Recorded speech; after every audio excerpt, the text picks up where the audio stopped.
Jadi adik gue punya 3 kebiasaan nyebelin. Mandi sambil nyanyi, kalau mandi lama banget, dan kalau mandi pintunya nggak pernah dikunci. Gue berdua sama adik gue udah setahun ini ngerantau keluar kota. Kondisi ekonomi orang tua kita di kampung yang nggak membaik memaksa kita berdua untuk merantau dengan modal seadanya. Kita tinggal di kos murah di pinggir kota Jakarta. Gue dan adik gue cuma sewa sekamar. Awalnya ibu kos ngelarang karena adik gue cewek dan kita seumuran. Ibu kos sempat ngira dia adalah pacar gue. Tapi gue ngunjukin kakak gue kartu keluarga dan dia ngebolehin kita tinggal sekamar. Kamar di sebelah kanan gue ada mbak-mbak kuliahan dan di sebelah kiri gue ada mas-mas yang menurut gue tingkah lakunya agak aneh. Dan ruangan paling ujung ada kamar mandi sebagai fasilitas umum di kosan gue. Nah maklum deh, namanya juga kosan murah. Jadi kamar mandinya di luar sharing sama penghuni kos lainnya. Rutinitas pagi adik gue biasa, bangun, mandi, nyanyi, pintunya nggak dikunci. Sementara rutinitas pagi gue adalah bangun, bikin sarapan, dan neriakin adik gue dari depan kos buat kunci pintu kamar mandinya. Semuanya berjalan biasa aja sampai suatu hari mbak-mbak di kamar sebelah ngetok pintu kamar kos gue tengah malam. Dia izin numpang semalaman. Dia perkenalin dirinya dulu sama kita. Namanya Rani. Dia tinggal setahun lebih dulu daripada kita dan dia mulai cerita tentang keanehan mas-mas tetangga kita ini.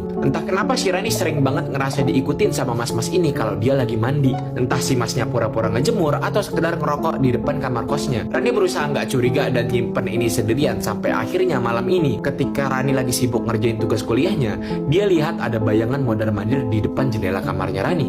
Rani gak asing dengan bentuk bayangan dan posturnya. Cuma satu cowok yang punya kriteria itu. Dan cowok itu adalah mas-mas tetangga kita. Ada kali 5 menitan bayangan itu bolak-balik sampai akhirnya bayangan itu berhenti di antara jendela dan pintu kamar Rani. Bayangan itu menghadap ke kamarnya dan memajukan kepalanya seakan mau ngintip dari celah-celah pintu. Rani takut banget. Ini pertama kalinya dia begadang dan yakin si mas-mas ini ngelakuin setiap malam. Cuma baru aja ketahuan. Jadi si Rani berusaha ngeluarin suara. Entah batuk, entah nyanyi, atau sebagainya. Seakan-akan Rani ini masih bangun. Bayangan itu pun pergi. Akhirnya Rani keluar, ngetok kamar gue, dan numpang nginep semalaman. Jujur gue sih dengernya nggak begitu kaget ya, karena gue udah curiga sama mas-mas ini dari pertama kali gue pindah ke sini. Paginya Rani berterima kasih dan nyarinin satu hal, jagain adek gue, terutama ketika dia nggak ngunci pintunya pas mandi. Hari-hari berlalu, adek gue tetap ngelakuin kebiasaan yang sama, nggak pernah ngunci kamar mandi dan harus selalu gue ingetin. Rani jadi sering nginep di kamar gue dan hal ini akhirnya ketahuan sama ibu kos.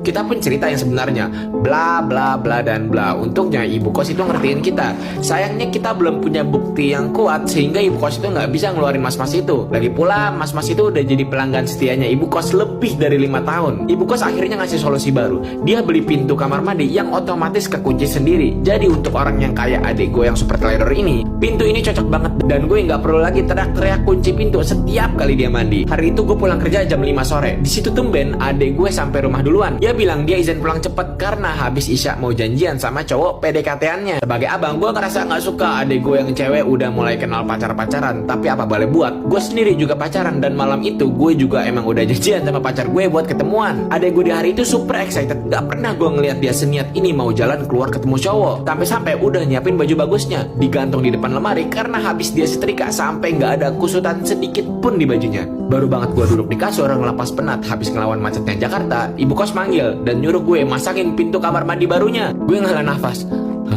Gue capek dan sebel banget. Kenapa harus gue gitu loh? Kenapa gak suaminya? Lagi pula kan gue bukan tukang. Gue gak bisa masang-masang begituan. Tapi sebelum gue nolak permintaannya ibu kos, adek gue ngomong ke gue buat pasang aja pintunya sekarang. Karena dia baru pertama kali ini bakalan mandi malam-malam karena mau ketemuan sama si cowoknya itu. Tambah gue gak ada di sana buat jagain dia. Jadi demi kebaikan adek gue pun bangun dan masakin pintu kamar mandi baru itu. Maghrib pun tiba. Gue siap-siap berangkat ketemu sama pacar gue. Gue ingetin adek gue untuk jaga dirinya baik-baik. Entah sama mas-mas ini atau sama PDKT-nya dia nanti. Dia cium tangan gue dan gue pun berpamitan. Selama gue ngedate, gue nggak bisa ngilangin pikiran khawatir ke adik gue ini. Ini adalah pertama kalinya dia gue lepas untuk ketemu cowok dan malam-malam. Gue buka HP dan telepon adik gue. Tit berdering, nggak diangkat. Gue masih biasa. Gue coba telepon lagi tuh.